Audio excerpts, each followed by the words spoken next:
Magandang hapon sa'yo, Lordy. May client pa po ako eh. Paano po to? May ginugupitan? Sandali, baka mamaya Opo. magkagulo-gulo yung paggugupit nito. Lordy, importante to. Iwanan mo muna yung ginugupitan mo kasi bilang ang oras na ito. Nakatambay lang dito na Nakakalahati lang yung... bako-bako pa yung buhok niya. Wala bang ibang bardero?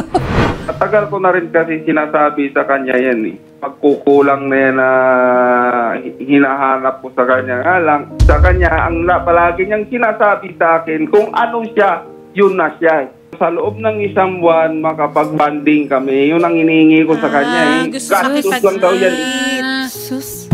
Hindi ka ako gastos yan. Kaya ka ako kayo, hinayaya kung mapasyal tayo mag-anak para hindi naman mawala yung sa ating sarili na dumating ang araw na mawala na yung nyo sa isa't isa. Kasal kayo. Ilan ang anak ninyo, Chona? 3 po. Si Lordy, ilan taon na? Magpo-45 this year. Paano mo nahuli, ma'am? Sa cellphone yung latest. Yun nga po, yung nakalagay doon na yung parang nagpalaglag yung babae. Tapos ngayon, pagkahuli ko ng convo nila, tinawagan ko kaagad yung babae. Umamin naman siya na nabuntis siya, nagpalaglag. Tapos ngayon naman po, yung strategy na naman nila, wala ng keypad. Yung na naman, SIM card naman po, touchscreen na yung gamit niya. Ngayon, yung SIM card, tinatanggal niya yan pag umuwi siya sa bahay. Ikakabit niya pagbalik niya uli sa barbershop. Nahuli. Gano'ng katagal na sila? Nag-OFW po ako. Pagdating ko po dito ng 2023, sila na po. Nahuli ko na agad. Pero hindi kayo hiwalay. Hindi po kami hiwalay. Nagpapadala ka ng pera. Opo, pero hindi niya naman nilaspag yung pera ko. Yun lang ang kinakaano ko sa kanya. Hindi niya naman nilaspag Ang nilaspag yung pera. niya ay ang puso mo. Yung puso ko, sinaktan niya ako. Doon ako.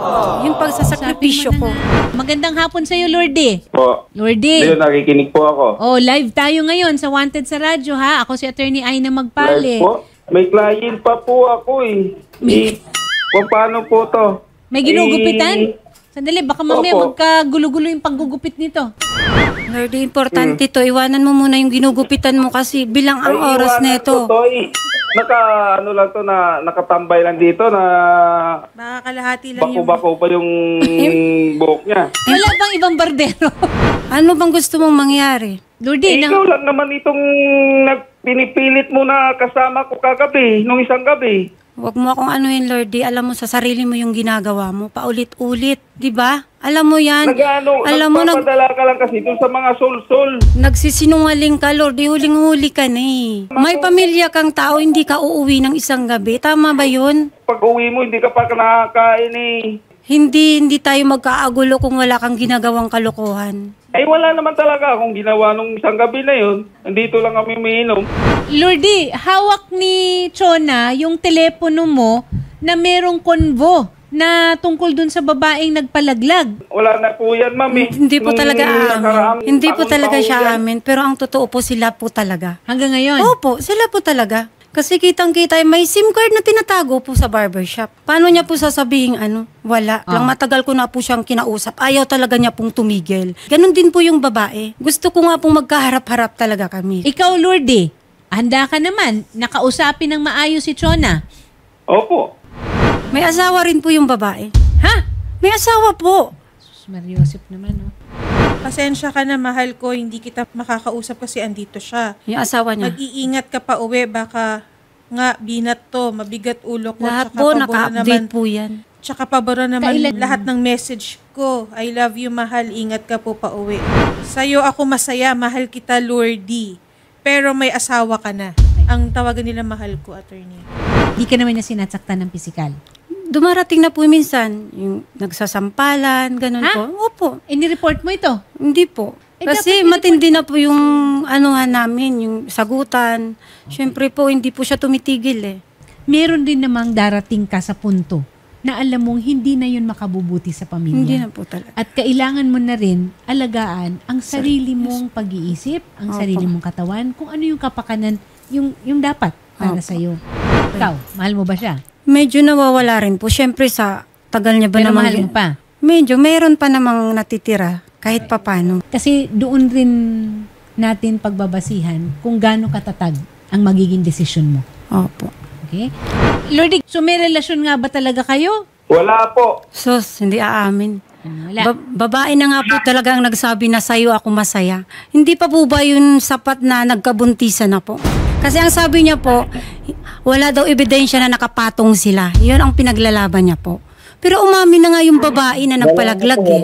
Wala. Hindi naman kailangan na ganun eh. Iba Yun ang naman pinaglalaban niya po palagi sa akin. sa bawsi ka matatamaan nito eh. Paano po ako Exactly. makagawa ng ganyan? Ikasama ko po araw-araw Oh, yung see? anak ko. Sinungaling ka. Sabi mo pa sa akin, anong sabi mo? Kahit nandyan yung bata, kung gusto mong gawin, magagawa mo. 'Di ba? So, dinamay niyo pa mga anak ninyo. Opo, actually po, kasama niya po yung bata na yan. 6 years old. Oo, ano po, binahay niya po yan. Ultimo yung bata ang nagsabi sa akin, hindi pa po siya aamin. Naku, Diyos ko. DSWD na ito. Shari. Sir Lourdes, kakausapin na lang po namin kayo, pupuntahan po kayo ng aming reporter, gayon din po si Ma'am Chona, para makapag-usap po kayo. Ngayon, kung wala na po talagang chance, hindi na po kayo makapag-decide kung magkakaayos kayo o hindi, yes sir. Sinabi naman po sa kanya yan, ma'am. Opo.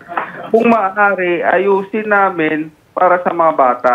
See? Pero siya yung, ayan nga, nandyan na yan. Masaklap din kasi nito sir, kasal din po kayo. Mm-mm. Hindi naman po yung basta kinakasama lang ito kasi kayo po'y kasal. Kaya marami pong bala si Ma'am Chona. Kaya ang gusto sana po ni Ma'am Chona, makapag-usap din muna po kayo. Though siya naman po ang nag-i-insist sir, mag-usap muna bago kayo magsampahan ng kaso. Marami ng pag-uusap kaming ginawa, ma'am. Marami na po talaga. Ang problema kasi sir, nag-uusap kayo pero hindi nyo naririnig yung isa't isa. Hindi nyo po pinapakinggan Hindi po siya yung isa't nakikinig. isa. Hindi po siya nakikinig. Kung gusto nyo po sir, ipapa-marriage counseling po kayo ni Idol Raffy Tulfo. Yun po ang maganda para malaman niya na rin kung ano talaga yung sanhi ng mga ganyang ano po, ma'am. Matagal ko na rin kasi sinasabi sa kanya yan eh. Pagkukulang na yan na hinahanap ko sa kanya. Nga lang, sa kanya, ang palagi niyang sinasabi sa akin, kung ano siya, yun na siya. Nung dati na sinasabi ko sa kanya, kahit papano, sa loob ng isang buwan, makapag-banding kami. Yun ang hinihingi ko sa kanya eh. Gusto Gastos lang daw yan eh. Sus. Hindi ka ako gastos yan. Kaya ka ako kayo, hinayaya kung mapasyal tayo mag-anak para hindi naman mawala yung ano sa ating sarili na ano na dumating ang araw na mawala na yung ano nyo sa isa't isa. Ngayon, pag hindi mo nga binigyan ng halaga yun, lalaki yun. Alam mo kasi, Lourdes at saka Chona, ang relasyon ng mag-asawa, dumadaan talaga yan sa tagal ng panahon ng mga hindi inaasahan na mga, anong tawag natin dyan, kumbaga bumps o hump. Ganon. Kailangan yung malampasan at hindi tama na hahanapin nyo yung pagkukulang ng isang asawa sa iba. Opo. Okay? Shari, ako ang tingin ko kailangan ng counseling Opo. at saka pag-uusap na merong intervention talaga ng yung tinatawag natin ng mga profesional. Ha? Lourdes, handa ka ba? Okay lang sa'yo kung kunwari meron tayong marriage counseling na tinatawag. Okay, o sige. Doon muna natin simulan. It takes two to tango. Kasi mismong kahit si Chona, hindi pa naman desidido. Nandyan pa rin, tumitibok pa rin ang puso. Diba? Hindi na ipagpapatawad ang pusong umiibig. Diba? Pero ikaw din naman, Lourdes, kailangan ka rin naman umeffort na mapagkakatiwalaan ka. Kap, Manapat, magandang hapon po. Yes, po. Yes. Kap, ay may ilalapit lang kami sanang mag-asawa sa iyo. Mukha namang kayang-kaya ninyo bilang ama ng barangay na mapag-ayos ito. Ayaw naman natin kasi na masira ang pamilya. Mukhang meron pa naman silang damdamin na naiwan para sa isa't isa. Buti naman po. Oo. Sige po, attorney. Asasyasin po namin yan. I-shoulder na namin, ma'am, yung date ninyo. Kung gusto niyo, ma'am, kayong dalawa lang, Tapos kung gusto niyo, ma'am, kasama po yung mga bata. Deal. Silang dalawa muna. Oh, kayong dalawa muna. Opo. Minsan kailangan sa mag-asawa yun, ma'am, yung kayo lang dalawa nag-date. Okay, ma'am? Okay? Okay, nakangiti na Pagbigyan si mo ma'am. na si... Uy, Lourdes, pagbibigyan ka na ni Chona. Ayan, magdi-date kayo. At ang sasagot pa sa date nyo, si Senator Raffy. Oh, saan ka pa dyan? Oh, di ba? Sige. Salamat po. Magandang hapon po. Okay. Thank you. Nakasmile na si Chona, oh. Oh, ay nangiti rin, natawa rin si Lourdes. O, sige, maggupit ka na muna dyan. Oo, para may Salamat marami Okay kang po, tip. thank you po, thank you. Uwi ka mamaya, ha? Opo. Hindi na tumitigil si ma'am, nakangiti na talaga Oo. siya. Eh, kasi tandaan mo na lang, isipin mo na lang, ano ba si Lourdes noon, nung una kayong nagkita? Ibalik natin ang ating mga alaala.